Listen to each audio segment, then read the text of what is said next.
Uncle George in the leading section took off in a cloud of dust. Brian Carberry looked across and put up his thumbs. I nodded and opened up to take off for the last time from Hornchurch.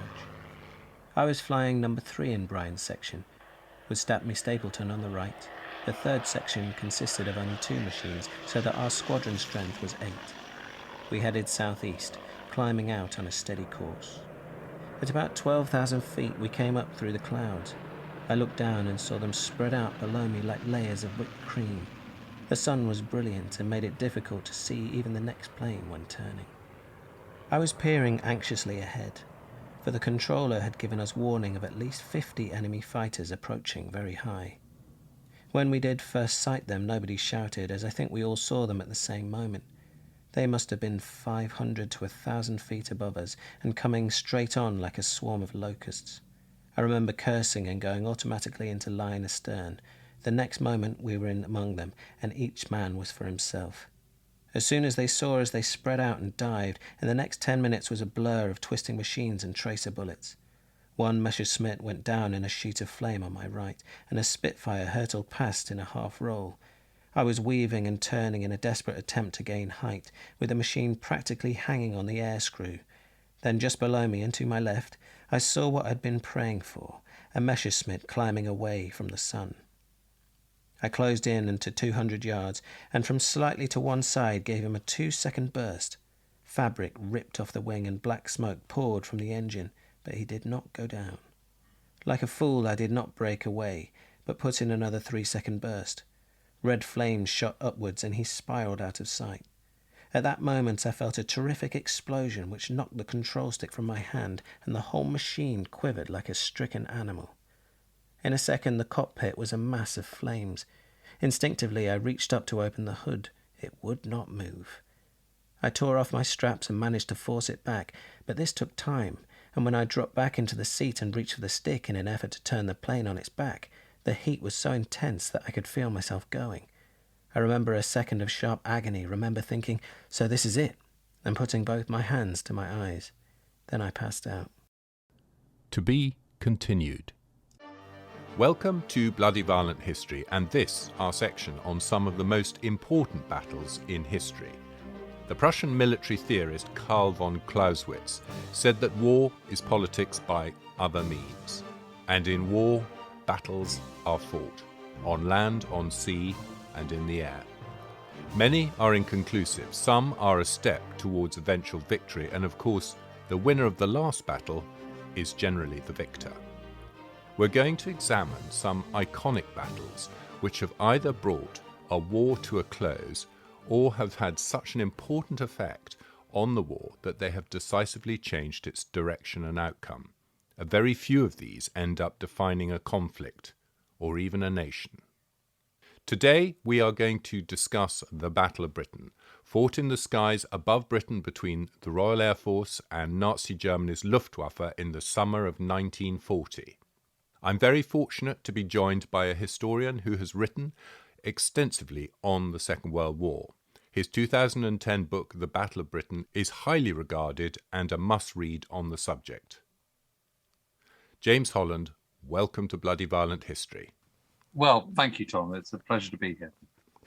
My first question really about the Battle of Britain is what's going on just before the Battle of Britain, what we like to think of as the sort of jaw leading up to the war, although obviously more than that had happened. We've got Battle of France and Dunkirk. So perhaps a little bit of that and how that leads into the Battle of Britain. Yeah, well, I mean, I'm very much of the view that although the Battle of Britain is officially starts on the 10th of July, in many ways, the Battle of Britain starts earlier than that. And it's very interesting when you look at Air Chief Marshal Sir Hugh Dowding's dispatch, which he wrote, he was a commander-in-chief of RAF Fighter Command, and he wrote up subsequent to the battle. He said, in my opinion, the Battle of Britain started on the, on the 3rd of July, 1939, when we entered the war. But, I've got to pick some arbitrary date, and my arbitrary date is the 10th of July. But actual fact, Fighter Command is in battle. Fighter Command, first of all, is designed to protect Britain and Britain's sovereignty. And so the moment it goes into action, in a way, the Battle of Britain has begun, because it's there defending Britain. And so Battle of Britain goes into action in the third week of May, before Dunkirk starts. And that's because the Allies on the continent have been pushed back. They've been almost entirely encircled, but they've been certainly put into a kind of a lozenge-shaped figure, which is space which is imploding, it is inverting in on itself and heading hurriedly back towards the coast, and will subsequently be evacuated from the port of Dunkirk. And Fighter Command is there to protect that, and protect those British troops particularly, but also those Allied troops that are pulling back. And that is because Britain's sovereignty at that moment is under threat. And that's why they're drawn in. You need extra fighter support to cover that evacuation. And they're being pulled into that in the third week of May. Is that the moment where Dowding sends his famous memo about not sending more squadrons to France? Yeah, it is. I mean, that famous memo is more famous because of the film than from reality, because they don't get sent to France in so much that they're not sent to kind of permanently based in France, but they are still sent to France. It doesn't make any difference whatsoever. And the reason they're sent to France is because we have to do everything we possibly can to get as many troops out of Dunkirk as possible. The army in 1940, the British Army, is very much the kind of third arm. The senior services, the Royal Navy, that's the most, in the pecking order, that's considered to be the most important. And that's obvious because Britain's a maritime power, it's an island nation, all those sort of things. It has a huge empire and extra imperial assets as well all around the world. So that's why you need a large navy. But allied to that is air power and burgeoning air power. And so the army is a kind of, not quite an afterthought, but it's incredibly small. And yet, had the whole British Expeditionary Force been encircled and put in the bag in May 1940, then psychologically, but politically, that's such a big momentous event that you can see that the negotiations that were going on as the Dunkirk evacuation operation Dynamo was beginning on the week of starting Sunday the 26th of May. You can see that Halifax, who was all for kind of putting out feast peanuts, and Churchill, the brand new Prime Minister, was absolutely adamantly against that. You can see that working in Halifax's favour in a way that it didn't, because troops were being evacuated and the Dunkirk operation was underway and sort of as a week passed, increasingly successfully so. Had it been a complete failure, had there been no evacuation, I think Halifax's call for talking terms would have held sway, and that would have had a massively different outcome on the Second World War. So it's incredibly important that the BEF, small though it is protected, and that is the job of aerial, of air power circling above, protecting them on the ground, protecting those ships, protecting that evacuation, and that is largely carried out by Fighter Command. Okay, so there's a sort of seamless transition between protecting the troops coming back from Dunkirk, and then their role moves into shooting down the German bombers and fighters. Exactly that, because as far as the Germans are concerned, and as far as Hitler's concerned, it is absolutely, they are expecting that the evacuation, the Britain's defeat will bring them to the peace table. That's because Hitler views his enemies very much through the same prism through which he looks at his own situation. So from his point of view, the army is absolutely the most important thing. So therefore, if your army's been defeated, what is the left? He's just not putting himself in his enemy's shoes. Mm. And so he thinks that, of course Britain would sue for peace. Why on earth would they carry on fighting? What's the point? They came into the war to defend Poland. Poland's been consumed. They're an ally of France. France has been defeated. So therefore, why on earth would Britain fight? Well, the reason Britain fights is because they don't want a Europe dominated by Nazis. But Hitler simply can't see that. To him, as far as he's concerned, there's nothing wrong with what he's doing. Nazism is great. And he can't see that Britain would have a problem with that. So he thinks, of course, Britain's going to sue for peace. So then they've also got, to finish off the French campaign, which obviously doesn't happen until the third week of June.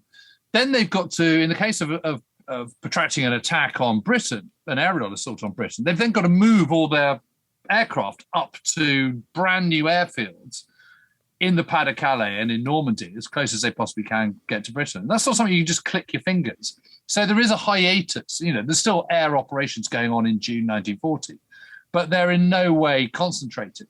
And if anything, the greatest number of sorties is coming from the RAF rather than against German targets, rather than Luftwaffe targets against British in June 1940. And then they could, as those fighters' airfields start to be made in rough fields around Calais, throughout the second half of June and into the beginning of July, and as more bombers move up and take over existing airfields a bit further inland, so operations begin. But it's a long old process. It's not just a question of clicking your fingers and suddenly all your Luftwaffe are on the Channel coast. You've got to, and it's not just a question of flying in. You've got to bring in spares and have workshops and ground crew and fuel dumps and ammunition dumps and all the rest of it. And this is a huge strain on Germany's logistical supply. So the fact that they could, just 3 weeks after the defeat of France, that they're in any position to start launching any attacks in the Channel is reasonably impressive.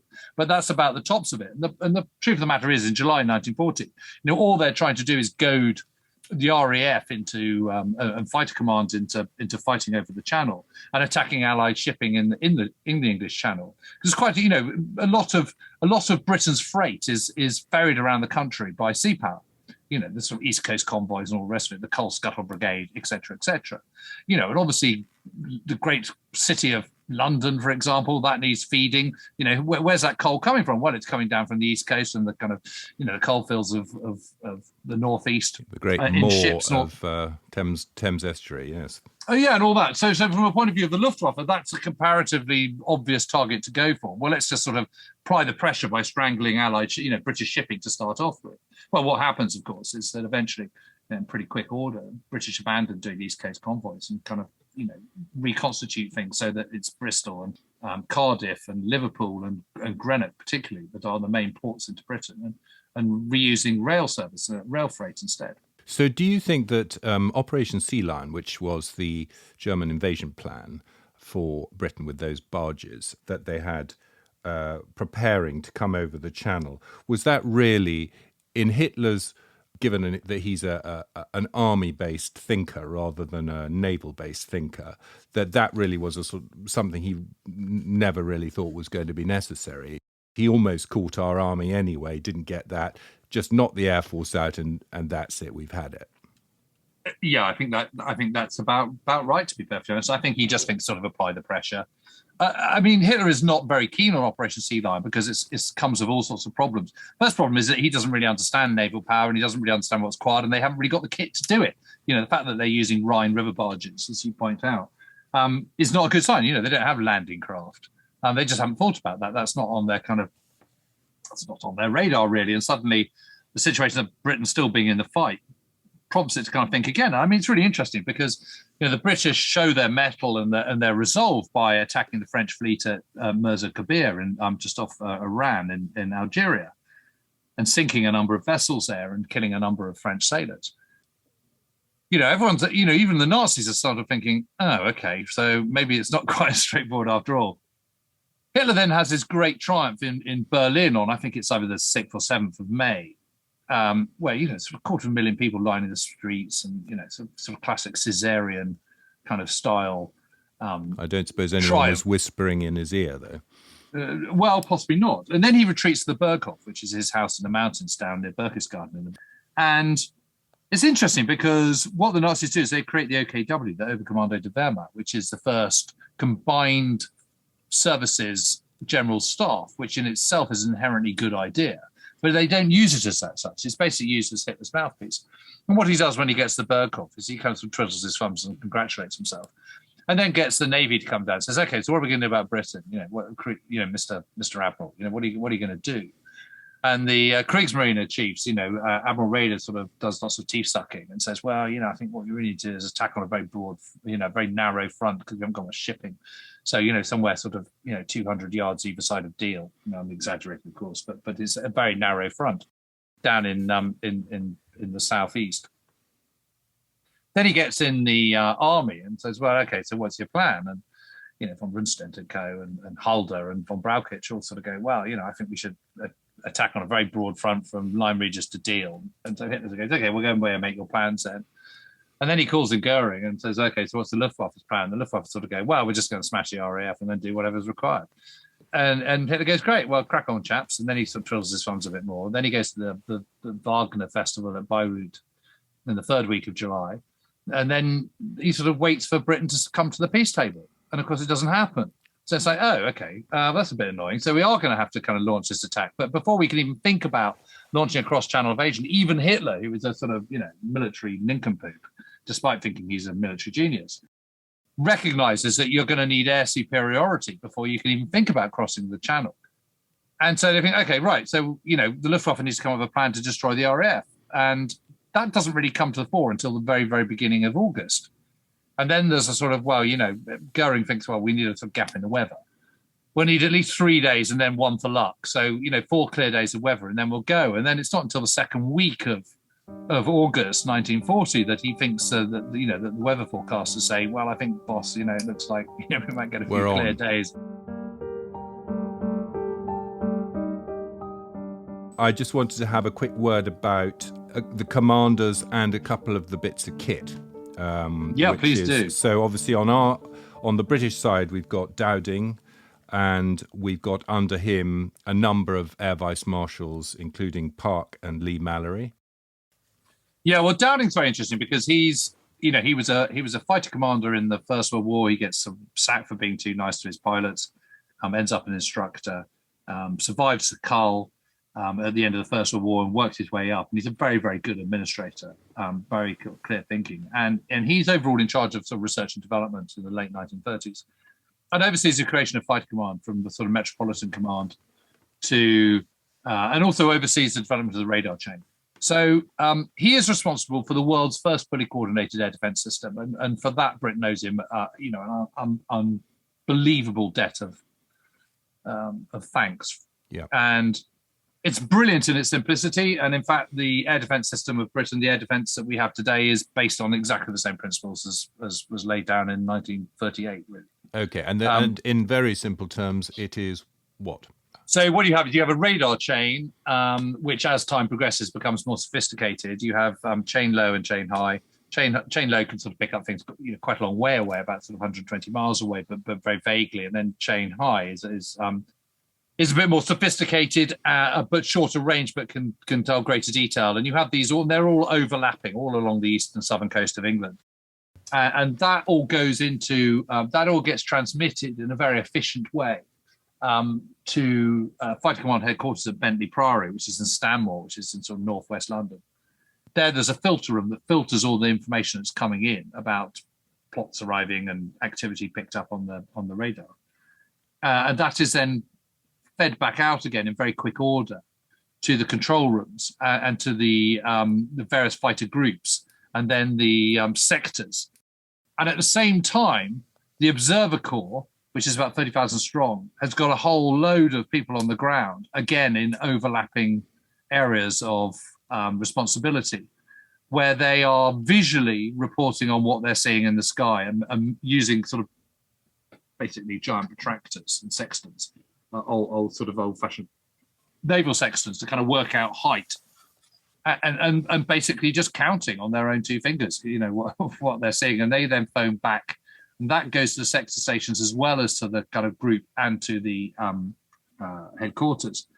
And that information is all digested incredibly quickly, then fed back out to the fighter squadrons, who are vectored, controlled, directed to the targets by ground controllers who have an operations room in which the movement of these plots, which are being reported by both the Observer Corps and the radar, are being interpreted by plotters, people with sort of croupier sticks, which are moving these little raids on a little stick across a giant map. And so you're looking on a dais, looking down at this map below you, and on the far wall, you've got a kind of sort of a state of readiness chart of all the various squadrons, which have different lights. So you can see which section of each squadron is airborne, when it's airborne, how close it is to target, little lights come up. And so at a glance, a ground controller can see exactly how the battle is playing out at any one moment and constantly adapt and then speak to his squadron commander up in the air, who can then converse to the rest of his pilots. Okay, and part of the point of that is that instead of just having planes flying around in the sky looking for the enemy, right, they don't waste the resource. They don't have planes in the wrong place at the wrong time, using up fuel. They just send them straight to the point of action. Yes, well, it's plus actually, because it's plus. You're not wasting fuel and you're taking straight to the action. But the second plus is you're then not on the ground when the enemy come over, because you know when to be airborne. And what that means is that the enemy can't bomb you while you're stationary on the ground and sitting ducks. And that's been traditionally how the Luftwaffe destroys an enemy air force, because, of course, they can come over en masse at a point of concentration. So they can decide where they're going to attack with the number they're going to attack. And they can just go, so they can send, for example, 100 bombers over to one airfield if they so choose, and obliterate that one airfield. Whereas the enemy has, their opposition has absolutely no idea what number they're going to arrive, or where they're going to arrive, or what time they're going to arrive. So that makes defending yourself very, very difficult, because, as you say, you can only take off and fly around and hope to bump into some Luftwaffe. The problem is when you then come back down into land, or if you're just about to take off, you don't know what's kind of around the corner, and you get walloped. Well, that doesn't happen in skies over England. So in July 1940, what Dowding is desperately keen to do is to avoid any action over the sea, because, of course, if you're shot down over the sea, chances are that's you've done for, because it absolutely does look like a proverbial river from 20,000 feet. But when you're bobbing around in your Mae West in the water, it looks like the Atlantic Ocean, and the chances of being found are quite small. So okay, so that was an active decision to not have pilots coming down in the channel if possible. Yeah, so that's why he was only sending out kind of half a squadron or a flight or something at any one time, and only with enormous reluctance and with huge amount of pressure. I mean, his view by July, while it's completely justifiable to go and protect the BEF as they're coming back from Dunkirk, it's a different kettle of fish flying over East Coast convoys and protecting them, because the trouble is you get involved in a tussle, and if you get shot down, that's you done. Whereas if you get shot down over Sussex and you manage to bail out, you can be flying again by 4:30 that afternoon. Yeah. Okay. Well, perhaps rather than talk about... Well, I haven't mentioned Park or Lee Manor. Well, I thought we might just come on to the tussle with them on the big wing a little bit later, if that would be okay. Yeah. But Dowding, just to finish off with Dowding, Dowding is he should have been twice retired by May 1940. He isn't, because it's wartime. He's the guy who set it all up. He's the man in the chair at the time, and so his retirement is postponed. But he's not. Once this crisis has passed, he was always going to be retired out of the service. So everyone who gets very hot under the collar about him being kind of forced to sit it out, to resign, step down in November 1940, is getting unnecessarily hot under the collar. Yeah, it wasn't done in a very nice way, though, was it? I mean, as in the usual cat-handed ministry method, they sort of told him at the last moment, or they just gave him a call. I mean, it wasn't done with any kind of tact. No, that's certainly true. But it was actually Lord Beaverbrook, who was by that stage the Minister for Aircraft Reduction, who was the instigator of it. And Beaverbrook and Dowding got on incredibly well, and right from the outset. So I think the kind of the lack of tact and all the rest of it has been possibly slightly overcooked. It was a war. It was a war, I think the problem was who replaced him was the issue, rather than the fact that he was... Yeah. Well, before we come on to the summary of the battle, just a quick word about the... we've got Goering and Kesselring, the Luftwaffe chief, but also we've got the Spitfire and the Hurricane. I think probably we should... Given the time, we should talk about the Spitfire and the Hurricane, and perhaps the German planes. Yeah, I mean, I can just mention Goering very briefly, if I may, which is that although he was a fighter commander in the First World War, he hasn't been to Staff College. He's the world's first 6-star general and only ever 6-star general, and he's not really interested in high-level military command. He's a very canny and astute politician and businessman, and certainly a very astute art collector, but he is completely ill-suited to being top of the tree of the Luftwaffe. Kesselring is a completely different kettle of fish. He's pretty efficient. He's pretty competent. He knows what he's about. The big problem with the Luftwaffe is their intelligence, which is absolutely woeful, and their aircraft production, which by 1940 is by summer of 1940 they start earlier, which is why they got more at the beginning of the war than everyone else apart from France. But by 1940, their monthly aircraft production is very, very low. And their intelligence is absolutely woeful. And that's because Goering runs the show a bit like Hitler does. which is on a sort of divide and rule basis, so lots of parallel command structures. And people tell him what he wants to hear rather than what's the truth. So the intelligence briefing before Adler Angriff, the attack of the Eagles, the main Luftwaffe assault is just absolutely woeful. In terms of aircraft, it's very interesting because, if I had £1 for every time someone said, oh, of course, the Hurricane shot down more enemy planes than the Spitfire in the Battle of Britain, I'd be quite a rich man. But the truth of the matter is that the Hurricane was a stopgap. It was a kind of, right, we need a single engine monoplane fighter of new generation, but we need it quick. And although the Spitfire is on the kind of, is being designed and all very funky and new and coming from Supermarine, who've won the Schneider Trophy air races and all the rest of it, air sea races, there's a sort of massive level of urgency of getting this fighter plane in. And the point about the Hurricane is it's based on, large parts of it are based on an earlier biplane in terms of its profile, its tail structure, its fuselage. And of course, the beauty about that is you can use many of the same machine tools. And when you're creating a new aircraft, it's the machine tools which really take the time. You've got to have the machine tools to make it. They've got to be made, which is complicated and expensive. Then you've got to have enough of them. And then you've got to train the workforce. And then you can start going into production. And that's sort of traditionally a kind of, Was it Winston who said when you're ordering something new, you get a tiny amount in the first year, a certain amount in the second year, a lot in the third, and an absolute avalanche in the fourth year. I mean, it was the same with the Lancaster bomber, wasn't it? Yeah, exactly that.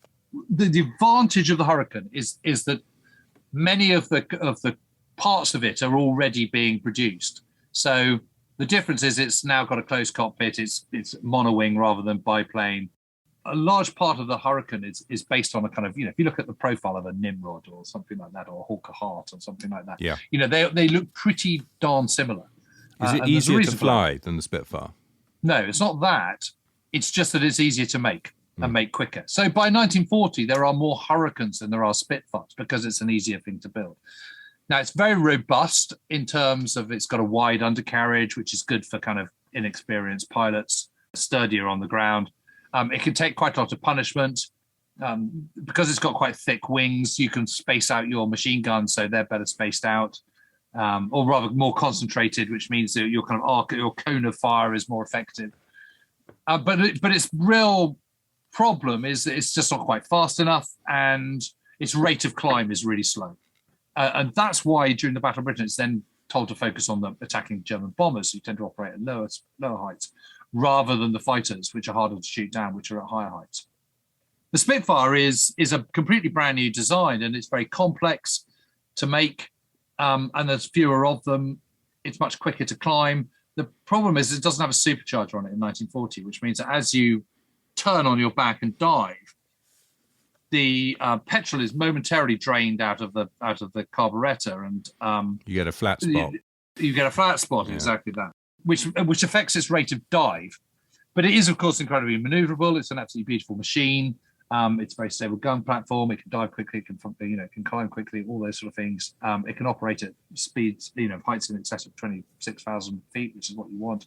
And it's fast. It can sort of fly at 350 miles an hour. So from that point of view, it's all very, very good.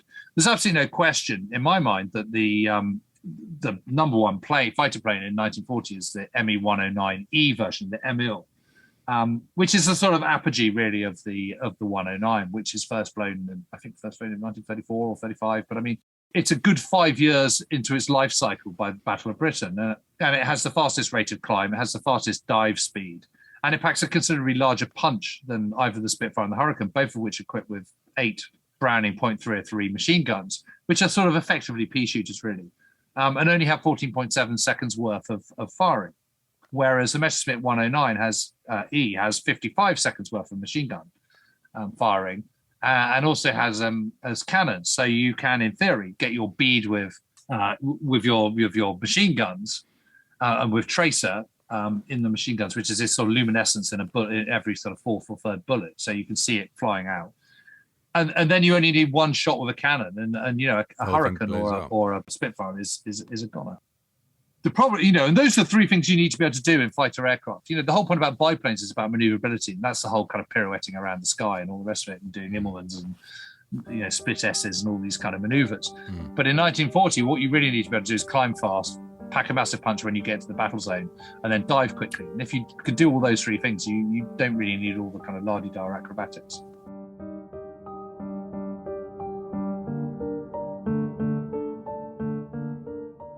Okay, well, now would be a good time to move on to the summary of the actual Battle of Britain. Well, what were the size of the air fleets at the start? Yeah, so it's really interesting. So, on paper, the Luftwaffe have got about sort of 2,800, but you never have that on any given day. So they've got about 750 or something single-engine fighter planes. They've got around 400 twin-engine fighter planes, the Messerschmitt 110. They've got just under 400 Stukas, and they've got around 1,200 bombers. But you're never going to have all that on one day. Whereas the RAF they've got about 680 fighter planes, something like that, at the beginning of July, second week of July. They've probably got about 400 bombers. They've probably got another whole load of fighter, aircraft within Coastal Command, plus all the training command as well. So it's probably about 2,500 to 1,500. Okay. But that's not a 3-to-1 advantage. And of course, but what everyone always counts is the entire Luftwaffe that's ranged against Great Britain against fighter commands. And in a way, that's a slightly misleading statistic. Okay. And also, for us, wasn't it more important to have pilots than planes? More about the shortages in highly trained pilots. Luftwaffe fighter pilots, British RAF fighter pilots, they're both coming out of their operation training units. They're reaching their squadrons of around the same amount of hours in a logbook, which is about 150 to 175, something like that. The big discrepancy as it comes on is in the kind of operational training unit. So in the RAF, you would do your initial training wing, then you'd do your sort of main training, then you get your wings, and then you'd be sent off to an operational training unit where you'd start to learn how to fly a Hurricane or a Spitfire or Blenheim or whatever, Whitley or whatever it might be, or Wellington.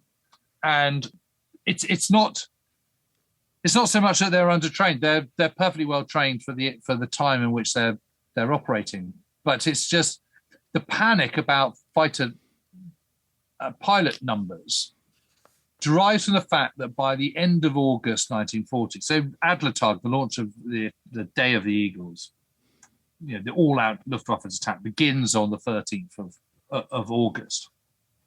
And by the end of August, both Dowding and Air Vice Marshal Keith Park, who is the commander-in-chief of 11 Group, because fighter command is divided into different groups, and 11 Group covers London, most of London, and Southeast England. Yeah. And what they're worried about is that their pilot strength is in 11 Group is down to about 75%. But that doesn't mean 9, because you would only ever have 12 aircraft airborne. That actually means more like 17 or 18, because a British RAF fighter squadron would have pretty much double the number of pilots to keep 12 in the air at any one time. Yeah. So you might have kind of somewhere between 20 and 24 pilots for keeping 12 airborne at one point. And this is so that they're not overflown. Yes. And what they assume is that a German system is exactly the same. So they've got a very, very clear intelligence on what German units there are and where they are. But they think a Staffel, which is a German squadron, is based on the same principle as an RAF squadron, i.e. with a huge amount of overlap in terms of personnel and indeed planes. Okay. Whereas it isn't. There's only 12. The establishment of a Staffel is 12, and very often they don't have 12. They only have 9, or they have 5, or they have 7, or whatever. It's just whatever is available on that given day. So in other fact, they're overestimating massively the strength of the Luftwaffe compared to their own situation. Right. But they don't. But in a way, when you're on the defensive, overestimating the strength of your enemy isn't a bad thing. What is a bad thing is being on the attack and underestimating the strength of your enemy, which is exactly what the Germans did. A lot of the flap and worry at the end of August, beginning of September, is based on false premises of German strength. Okay, so in the Staffel, the German pilots, there's basically one pilot for one plane for the 12 or whatever it is. Yeah. Does that mean they're just not getting any rest? They're just constantly having to work. Exactly that. So they might be the best pilot you ever. might. Yeah, exactly. So what tends to happen is there's 12 pilots in a Staffel, and there should be 12 planes, but there's never 12 planes that are available on any one given day, because you're just about to take off and something develops got a puncture, or there's something not quite right with the carburetor, or there's an oil leak or whatever. So suddenly you're down, and then you get losses as well in combat, and they're just not replaced because aircraft production in Germany is not as good as it should be. So you're then having to wait. So you might have sort of 3 days where instead of having 12, you've only got 5. And you might have the next day, you might only have 3 available. And then suddenly it goes back up to 8. But what tends to happen is the experienced pilots do most of the flying because they've got their own kite, their own plane. And they're damned if they're going to let some greenhorn loose in their beloved Messerschmitt. So what tends to happen is the most absolute top number of sorties, individual operational flights that a RAF pilot would do is 4 in one day. And that's pretty much unheard of. No one would be expected to do more than 2 tops. And rarely more than 1, to be honest. One might be an air test, the other one might be a combat mission. Whereas by the beginning of September 1940, there's quite a lot of Germans who might be flying 5 or 7 times in one day because there's not enough fighters to escort all the bombers, so they're having to double up. Good grief. Okay. So the reason why Dowding has built in this huge latitude into the British squadrons, the RAF squadrons, is because he feels very, very strongly that pilots shouldn't be overused because both mentally and physically, being a fighter pilot is incredibly draining. And it's important that they're fresh. And if they're fresh and fit and not struggling, emotionally and physically, they're going to be much more effective as fighter pilots. Of course, he's completely right. Yeah. But Germans don't think like that. So they have a completely different approach to it. They don't have, so Dowding puts in 24 hours leave in every week and 48 hours in every 3. And the moment someone looks like they're a bit exhausted, they get sort of sent off to become an instructor somewhere in Wales or something. Yeah. Whereas the Germans don't do that. They might let someone go off for a couple of nights or a night, just willy-nilly.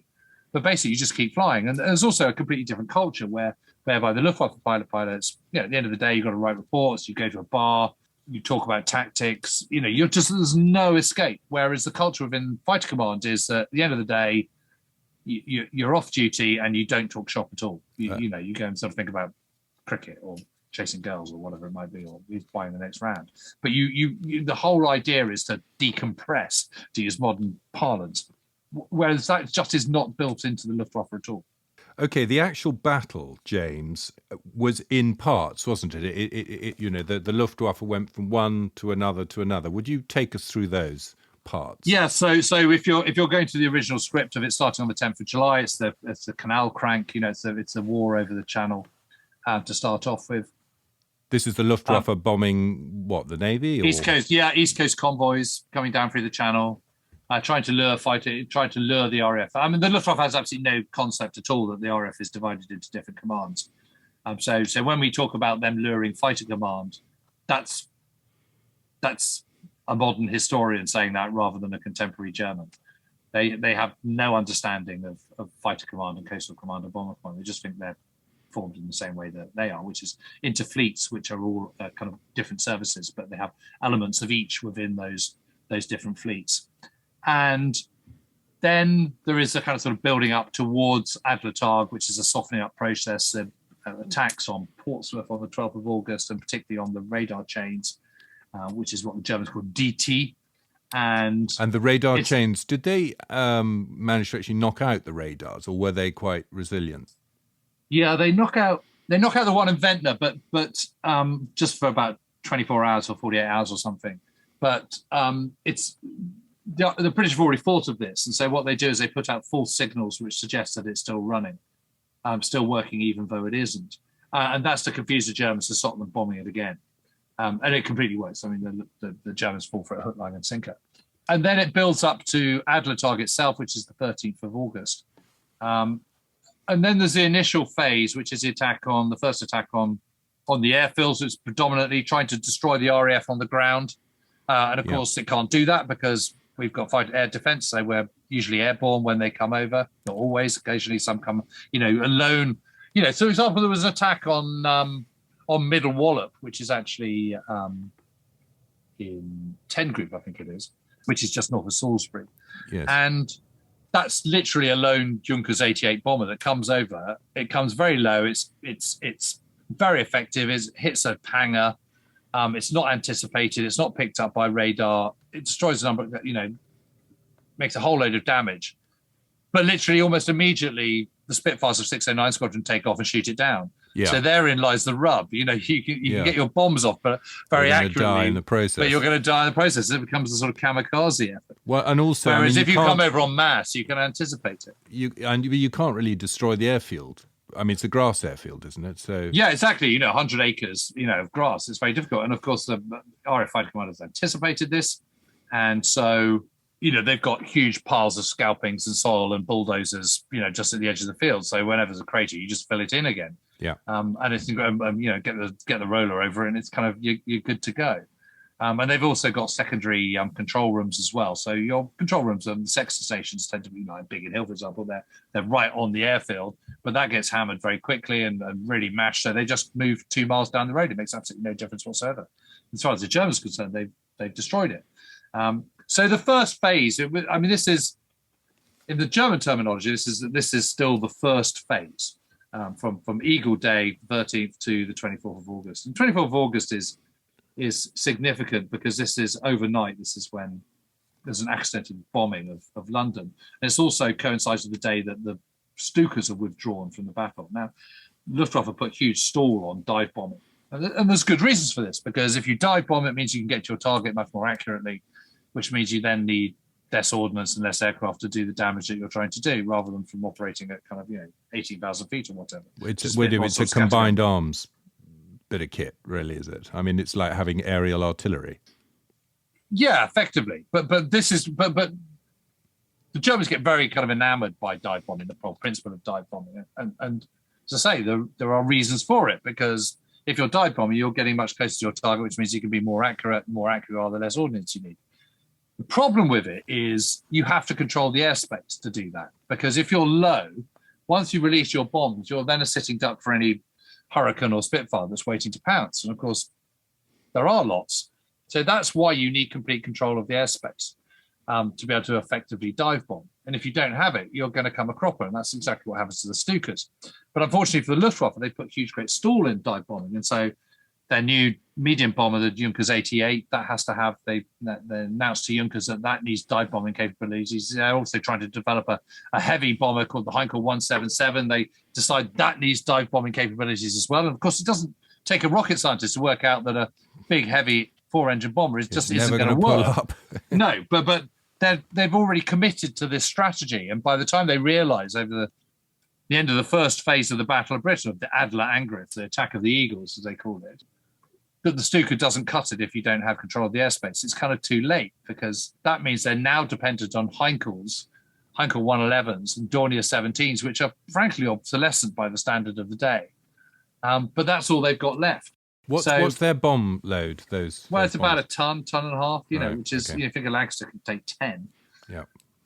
You're really talking about a completely different ball game. And this is a problem with trying to destroy airfields. These bombers, these Dornier 17s, the Stukas aren't cutting it. They get pulled out of the battle on the 24th of August.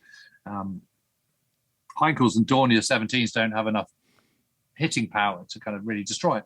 And so, in the entire Battle of Britain, there's only one airfield that's knocked out for more than 48 hours, and that's Manston, the kind of tip of Kent. Out of 138 airfields, that's not really a very good ratio in favour of the Germans, to be honest. Yeah. So that's phase one, and then... So it's kind of phase 3 from the RAF point of view, but it's phase 1 from the Luftwaffe point of view. Okay. When I regained consciousness, I was free of the machine and falling rapidly. I pulled the ripcord of my parachute and checked my descent with a jerk. Looking down, I saw that my left trouser leg was burnt off, that I was going to fall into the sea, and that the English coast was deplorably far away.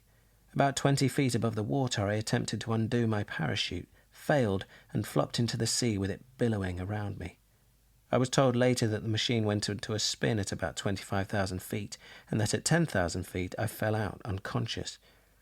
This may well have been so, for I discovered later a large cut on the top of my head, presumably collected while bumping around inside. The water was not unwarm, and I was pleasantly surprised to find that my life jacket kept me afloat. I looked at my watch. It was not there. Then for the first time I noticed how burnt my hands were, down to the wrist. The skin was dead white and hung in shreds. I felt faintly sick from the smell of burnt flesh. By closing one eye I could see my lips jutting out like motor tyres. The side of my parachute harness was cutting into me particularly painfully, so that I guessed my right hip was burnt. I made a further attempt to undo the harness, but owing to the pain of my hands, soon desisted. Instead, I lay back and reviewed my position. I was a long way from land, my hands were burnt, and so, judging from the pain of the sun, was my face. It was unlikely that anyone on shore had seen me come down, and even more unlikely that a ship would come by. I could float for possibly 4 hours in my Mae West. I began to feel that I had perhaps been premature in considering myself lucky to have escaped from the machine. After about half an hour my teeth started chattering, and to quiet them I kept up a regular tuneless chant, varying it from time to time with calls for help. There can be few more futile pastimes than yelling for help alone in the North Sea with a solitary seagull for company, yet it gave me a certain melancholy satisfaction, for I had once written a story in which the hero, falling from a liner, had done just this. It was rejected. The water now seemed much colder, and I noticed with surprise that the sun had gone in, though my face was still burning. I looked down at my hands, and not seeing them, realized that I had gone blind. So I was going to die. It came to me like that. I was going to die, and I was not afraid. The realization came as a surprise. The manner of my approaching death appalled and horrified me, but the actual vision of death left me unafraid. I felt only a profound curiosity and a sense of satisfaction that within a few minutes or a few hours I was to learn the great answer. I decided that it should be a few minutes. I had no qualms about hastening my end, and reaching up, I managed to unscrew the valve of my Mae West. The air escaped in a rush and my head went under water. It is said by people who have all but died in the sea that drowning is a pleasant death. I did not find it so. I swallowed a large quantity of water before my head came up again, but derived little satisfaction from it. I tried again to find that I could not get my face under. I was so enmeshed in my parachute that I could not move. For the next 10 minutes I tore my hands to ribbons on the spring-release catch. It was stuck fast. I lay back exhausted, and then I started to laugh. By this time I was probably not entirely normal, and I doubt if my laughter was wholly sane, but there was something irresistibly comical in my grand gesture of suicide being so simply thwarted. Goethe once wrote that no one, unless he had led the full life and realized himself completely, had the right to take his own life. Providence seemed determined that I should not incur the great man's displeasure. It is often said that a dying man relives his whole life in one rapid kaleidoscope. I merely thought gloomily of the squadron returning, of my mother at home, and of the few people who had missed me. Outside my family I could count them on the fingers of one hand. What did gratify me enormously was to find that I indulged in no frantic abasements or prayers to the Almighty. It's an old jibe of God-fearing people that the irreligious always change their tune when about to die. I was pleased to think that I was proving them wrong, because I seemed to be in for an indeterminate period of waiting. I began to feel a terrible loneliness and sought for some means to take my mind off my plight. I took it for granted that I must soon become delirious, and I attempted to hasten the process. I encouraged my mind to wander vaguely and aimlessly, with the result that I did experience a certain peace. But when I forced myself to think of something concrete, I found that I was still only too lucid. I went on shuttling between the two with varying success until I was picked up. I remember as in a dream hearing somebody shout. It seemed so far away and quite unconnected with me. Then willing arms were dragging me over the side, my parachute was taken off, and with such ease. A brandy flask was pushed into my swollen lips, and a voice said, "Okay, Joe, it's one of ours and still kicking."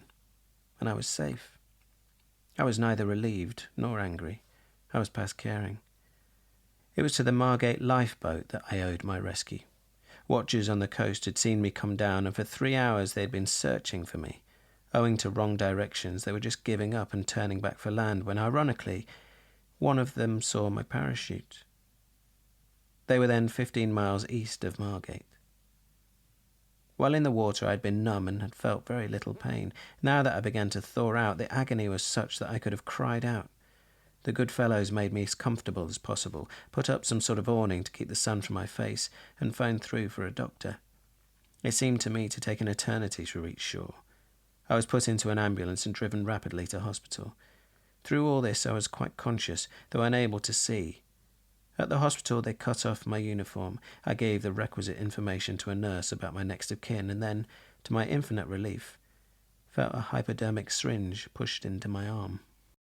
That was Flight Lieutenant Richard Hillary writing in 1941.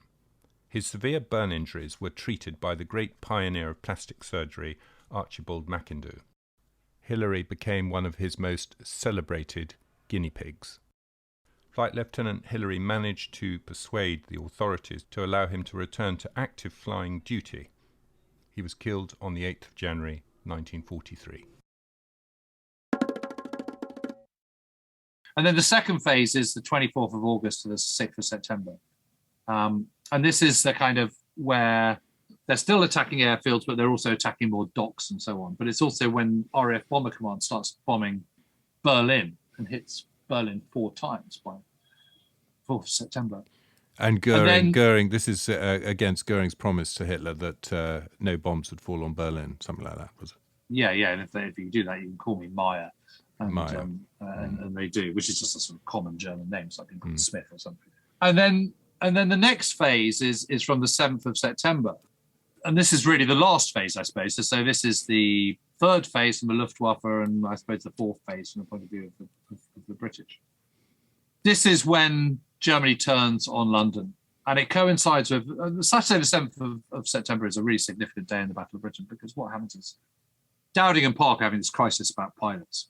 And it's his pilots that's the problem, coming out of the OTUs. They've had to cut the OTUs so that some people have been sent to squadrons with only 10 or 15 hours on type, like a Spitfire or Hurricane. And that's not enough, but it's not enough for the squadron leaders. They can't use them because if you put them in the air, they'll just get shot down, so they just don't know enough. So it's not really helpful to cut them. You're not helping the situation of this 75% strength in in 11 group by doing that. In actual fact, they're Fighter Command is much more robust than both Park or Dowding think it is. But Park at the same time comes up with a really good idea, which is this squadron classification. So he says, look, I've got an idea. Why don't we classify squadrons A, B, and C? And an A squadron, A-level squadron, is one that has 100% experienced pilots in it, veteran pilots. And they can be an 11 group down in the southeast where the bulk of the fighting is taking place.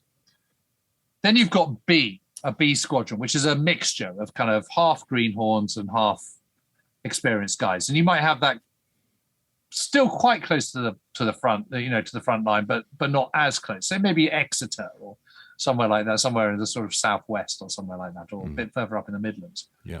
And so they're not in the action quite so much, which will then give the veterans more of an opportunity to train up the greenhorns. And then you can have a category C, which will have mostly greenhorns, but maybe 3 or 4 veterans who really know what they're talking about. And we'll base them in Drem or Acklington in Northumberland or something like that, where once in a blue moon, a lone Junkers from Stavanger in Norway might fly over or something. But basically, you're not expecting to see a whole load of enemy activity. And in between time, the 3 or 4 experienced guys can really train up the greenhorns. And then at a certain point, when the greenhorns are no longer green, they could be posted down to an A category and relieve a squadron. So the whole squadron would move, would it? Or would it just be the individuals? It might be a combination. Yeah. It might be a whole squadron, or it might just be individuals sent down. But the bottom line is you're then being able to reinforce. So you've got these squadrons all around the country of basically seeing hardly any action at all. So they're, say you've been in Acklington, you might have kind of 400 hours in your logbook, but you just haven't seen any action. So you put those down to replenish the beleaguered fighter squadrons in 11 group, Biggin Hill or whether Westmoreland or wherever it might, or Hawkinge or wherever it might be. So suddenly they're back up to strength with experienced pilots who know what they're about. And you then rotate some of the most exhausted pilots up to kind of Drem or Acklington, and they teach up the greenhorns, and then you kind of constantly rotate it. And because the structure of a fighter squadron is based on the same principles wherever it might be, the only difference for the pilot, say you're in Drem, you could be down in Hawkinge in an hour and a half, flying with your new squadron, and it would all look incredibly familiar and safe. You wouldn't need any kind of acclimatizer or anything. It's just crack on. It's a genius. But he only came up with that halfway through the battle, or they thought. Yeah, so he comes up with that on the 7th of September, right? Saturday the 7th. So yes, the battle hasn't been going quite 5 weeks. So it's about 4 weeks in, and it's a really, really good system. It's incredibly clever, and it works absolutely brilliant, and it solves the manpower crisis just like that. But There's a lot of myth around this sort of idea. Well, they were going into battle with just 15 hours, in their logbook. Well, that's just absolute balls. I mean, that is complete nonsense. Yeah. There is that a description in Geoffrey Whelham's book when he's up flying someone, he's got a greenhorn with him who, doesn't survive his first encounter with the enemy. And I'm sure these things happened. Well, obviously they did happen, and it's a really terrible thing to read, because clearly the guy was terrified, didn't really know how to fly his plane hardly. And so it's not that he wouldn't have had the right number of hours in his logbook. It's that he would have been short of hours on the Spitfire. Yeah, that's the problem. So he's still thinking about how to fly that. And you really, by the time you're going to combat, you don't want to be thinking about how to fly. You just want to be thinking about how to shoot down other planes and protect yourself. And so, it's a bit like driving a car. When you first pass your driving test, you're still sort of thinking mirrors, indicator, which gear do I in, looking down your gear stick and all that kind of stuff. Whereas by the time you've been driving a few weeks, you're kind of not even thinking about it. You want to go left. You just feeding do the it. baby, rolling a cigarette at the same time, no problem. All that kind of stuff, exactly. So it's exactly the same with Spitfires and Hurricanes. Okay, so because we should probably keep pushing on with time. So the last phase is the Blitz phase. Is that it? Yeah. So that Saturday, 7th of September, coincides with a change of tactics. And really, it's an extraordinary thing. It's in response to the fact that Berlin's been hit 4 times by this point. But you would have thought a really heavy blast of London would kind of be suffice to kind of maintain Nazi honor and the kind of sort of you hit me, so I'm going to hit you back kind of strategy. But really, if your stated aim is to clear the airways before a cross-channel invasion, attacking London really isn't going to do it. You need to keep concentrating on the local airfields rather than scattering all over the place. You need to concentrate on all the airfields in southeast England, which they don't do that. So their tactics are incredibly faulty. And of course, instead of just attacking London maybe once or twice or something like that, it's the start of the Blitz, which goes on until the middle of May 1941. And it doesn't really achieve an awful lot, to be perfectly honest. So, it's a really, really dodgy strategy. And it's based entirely on the fact that both Luftwaffe, both Goering and his senior commanders don't really know what to do. This is not going according to plan. This is all supposed to be over in 4 days. So they're just sort of lashing out. So they're lashing out. So, okay, well, the whole airfield thing didn't work. That hasn't worked like it did in kind of Belgium and Holland and France and Poland and Norway. So what do we do now? Well, let's do this. And so Goering is constantly tinkering. And he says to us, okay, well, the problem is we're losing too many bombers. So the fighter planes now need to close escort the bombers. Well, that means reducing your airspeed and weaving back and forth. It's the only way you can keep up with a bomber that's operating at kind of 160 miles an hour, 180 knots. Whereas you're just absolutely itching to be unleashed at kind of 350, 360 miles an hour. So, by weaving, you're using up more fuel because you're having to travel further because you're weaving rather than going in a straight line. And secondly, you're not operating at your maximum. And the advantage the Luftwaffe has is that they've got the most superior fighter plane. But if you're not using it to its greatest advantage, then that superiority doesn't manifest itself. Yeah. And that's exactly what happens. And the bottom line is that what happens in this different phase is that from Park's point of view, he's commander-in-chief of 11 Group, is that it's much easier for him to anticipate what the Luftwaffe is trying to do when you get a huge, great mass formation building up over, I don't know, Amiens or something, or Saint-Omer, and then heading across the channel. You can see exactly where it's going for. It's heading straight up the leg of Kent and heading for London. So it's like, okay, well, that's quite easy to anticipate, which means you can then direct much more of your fighter squadrons into fighting it. So Keith Park, instead of, when you've got sort of little plots of sort of 10 or 15 bombers coming over and their escorts coming over all over the place, you don't know where they're all going. It's not until they get really close to the airfield that you know that they're going in for an attack on, I don't know, Biggin Hill or I don't know, North Weald or whatever it might be. But when you've got a mass formation of 300, you can see that they're going for one target, and more often than not, that's going to be Southampton or London or whatever it might be. And so you can start to scramble more. And what's really interesting is that on the 15th of September, there's these 2 huge raids. We now commemorate that day as Battle of Britain Day. And the second raid peaks around 3 o'clock in the afternoon. And there's around 300 enemy aircraft, of which 100 are bombers and 200 are fighter escorts. But raimed against them are 335 Spitfires and Hurricanes. And this is the day that Churchill visits Keith Park and the bunker at Uxbridge, the headquarters of 11th Group, and says, "Where are all the reserves?" And Park says, "There are none." And what he means is, I have none, but there's another 400 aircraft around the country. So it's been completely taken out of context. Yeah. And the bottom line is, of course, is if you're Jeff Wellham in 92 Squadron, you're one of 12 against 300. It looks like the odds are absolutely enormous. But of course, you're not one of 12. You're one of 335. But as a 19-year-old, you don't know that. Yes. Because it's not your job to see the bigger picture. But it is the job of a historian to see that bigger picture. And the fact of the matter is the Germans just don't have enough to do what they're trying to do. They don't have a big enough force. They've underestimated the strength of the RAF. They don't understand the air defense system.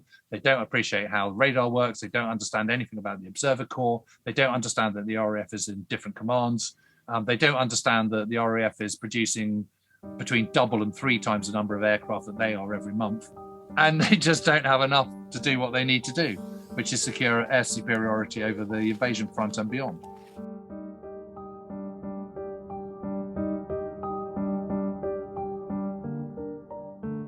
Fantastic. Okay, well, the next sort of section is on key moments and hot points in the battle. Sorry, well, I think some of the hot points come immediately after Eagle Day. So okay. The 15th of August, 2 days after Eagle Day. So there was not much going on the 14th, the sort of Eagle Day +1. 15th is a very, very big day of aerial fighting, which Fighter Command loses 35 and the Luftwaffe loses 76.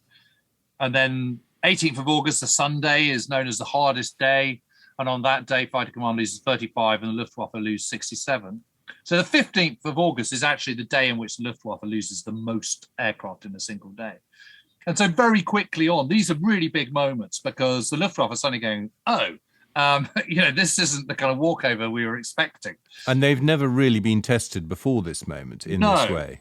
No, anyway. Exactly. And then you have the kind of withdrawal. Then you have the accidental bombing of London on the night of the 23rd, 24th of August. Then you have the withdrawal of the Stukas the following day. So that's a big moment. Then your other big moment is, without question of doubt, Saturday, the 7th of September. That's when Park comes up with his squadron classification.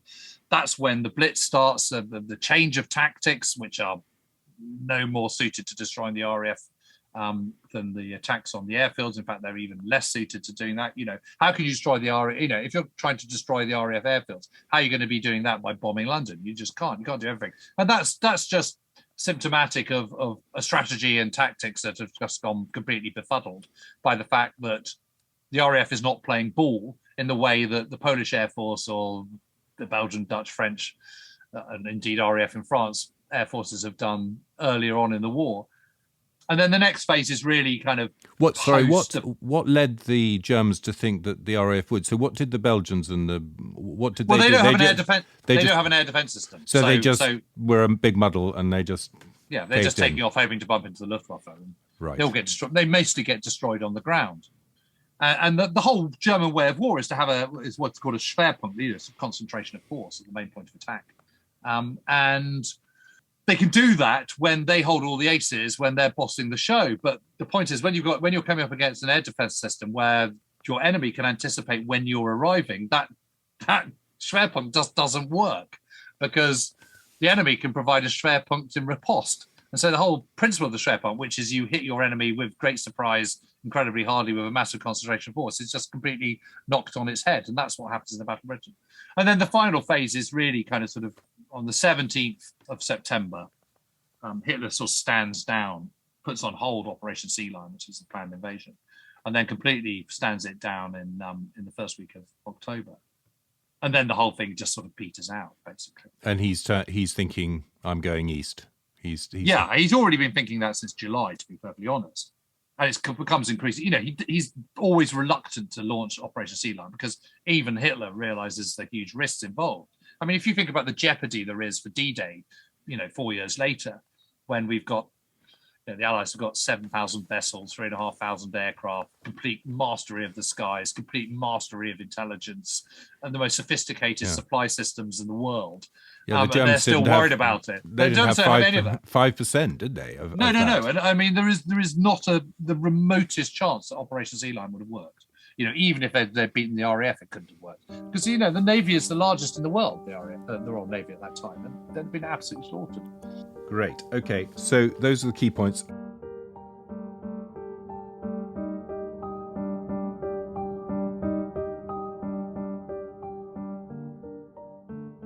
Now, a little bit on, troops, tactics and technology. Well, again, we've talked about some of the things. You mentioned about cannon versus 303 earlier on, which was a good point about that. One of the things that's been contested backwards and forwards is this idea of the big wing.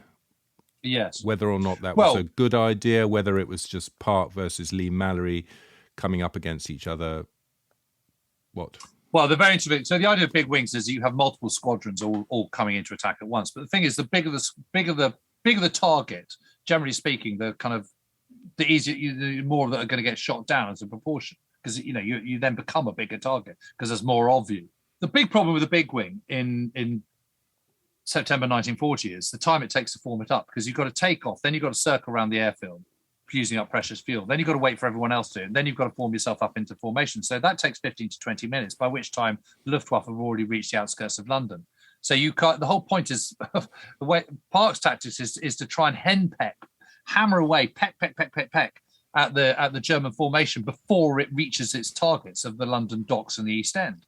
And you can't do that with a big wing. Hasn't he effectively got that? You said on that, that he had all his planes in the air on that absolutely. Day in September, and therefore effectively has a big wing, sort of, doesn't he? Well, this is exactly his point, that you don't need big wing. What you need to do is constantly adjust and hone your tactics so that you're using your squadrons in a very effective way. So what he was doing is sending up squadrons in pairs. So you'd have a Spitfire squadron doing high cover and a Hurricane doing low cover. And the Spitfires are there to kind of see off the fighters. And the Hurricanes at a lower level are there to shoot down the bombers. And that's because Hurricanes can't climb as fast. And bombers operate at lower altitudes than fighters. So his point is there's just no point in doing a big wing, because it just takes that waste time and doesn't achieve anything. The flip side of that is that as the Luftwaffe are returning home, seeing kind of 50 Hurricanes and Spitfires homing into view and sweeping down on you obviously does have an effect. And not a very positive one from the Luftwaffe's point of view. So it's not that it's without merit. It's just it's not as effective as Bader, who is merely a kind of, a wing commander, is claiming. And it just gets blown completely out of proportion. I mean, what's really interesting is when Park takes over as Air Officer commanding Malta in July 1942, almost immediately he instigates big wings to intercept the Luftwaffe and Axis air forces before they reach Malta. And so he's trying to do the same principle as he is of trying to intercept the bombers before they reach London in 1940. But he's doing it with multiple Spitfire squadrons, because by that time he's just got Spitfires. He hasn't got Hurricanes. So they can climb much quicker, which means that they can attack en masse from a great height before the enemy reach Malta itself. So his point, as always, was, it's not that the big wing doesn't have merit, it's just how you use it and when you use it. And he didn't think that in September 1940 it was a particularly good use of resources. And I think he was probably right.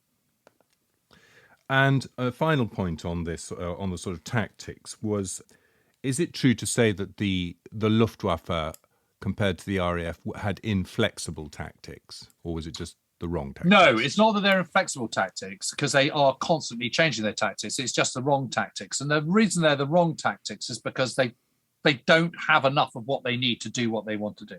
So you have your strategy, which is to destroy the RAF, and then you can only do what you can do with the equipment you've got. And so instead of accepting very quickly that they haven't got enough to do what they're intending to do, they then start twiddling, micromanaging with minor details, which actually makes the situation worse for them than better.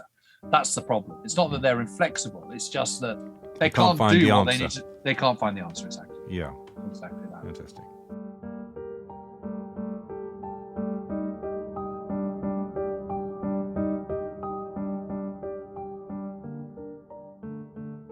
Well, before we come on to the sort of end, the conclusion, aftermath, it'd be nice to hear if you wanted to talk about any of the individuals. I've read recently Geoffrey Whelham's fantastic book, which I know you found him. It's the most lovely story. My mother has actually gone absolutely mad for it and is sending it to all her friends. And that is a great example I thought anyway, of what it was like to be a young man to learn to fly, and wonderfully understated. But obviously there were others. There were Barder, there was Eric Nicholson, Sailor Mallon, and well, there's all the great fighter commanders and stuff. I mean, so many characters and on both sides, to be perfectly honest. I was very lucky that I sort of got to read the diaries of a guy called Siegfried Betke, who was in JG2, Jagdgeschwader 2, which is a fighter group. And his diaries are just absolutely fascinating because, of course, they're written on the day. You know, there's no retrospective. There's no kind of sort of... Did he survive? Yeah, he did. He did, actually. And it's very honest, and his fears and his worries and his anxieties all ring incredibly true, and it makes the Germans seem a lot less automaton and a lot more human and a lot more like the British fighter pilots in many ways. So that was fascinating. I mean, I've been very lucky to meet a number of Battle Britain fighter pilots before they passed away, and when they still had quite a lot of life left to live. And they're all, they're fascinating people. I mean, I think, the point about Jeff's book is that he was just so young at the time. I mean, he knew absolutely nothing of what was going on in the wider battle. It's very honest, it was written in the 1970s, not so long after the battle. But long enough for him to have digested his experiences a bit. And, he was a naturally gifted writer, so it was a very powerful piece. But yeah, to be young, be 19, 20, 18, in 1914, be flying to save Britain is an extraordinary thing, really. Give us one book written by a fighter pilot or of a fighter pilot that you would recommend. Well, obviously that one's very, very good. I always rather like Smoke Trails in the Sky by Tony Bartley. That's a rather good one. And Tom Neal was just such a lovely fellow. And he's written a series of books on the Battle of Britain and his fighter experience. And they're just, all Tom's books are fantastic. There was a sort of a combined one called Scramble, ! Which was fantastic. I'll check it out.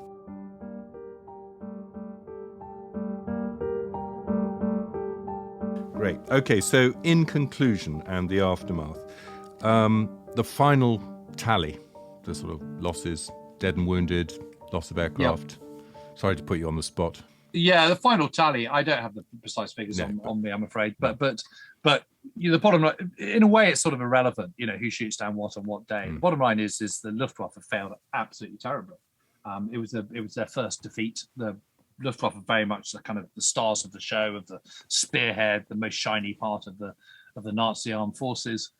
They got absolutely stopped in their tracks. I mean, I remember talking to Hans Eckard Bob, who was a Luftwaffe fighter pilot, and he kept trying to maintain that it was a draw, but it wasn't. The Luftwaffe was defeated, and it prompted Germany to go into the Soviet Union much earlier than they were ready. And it was a catastrophe for them. And Goering's reputation. Yeah, of course, that took a massive hit. So I think really, when you look at it, it's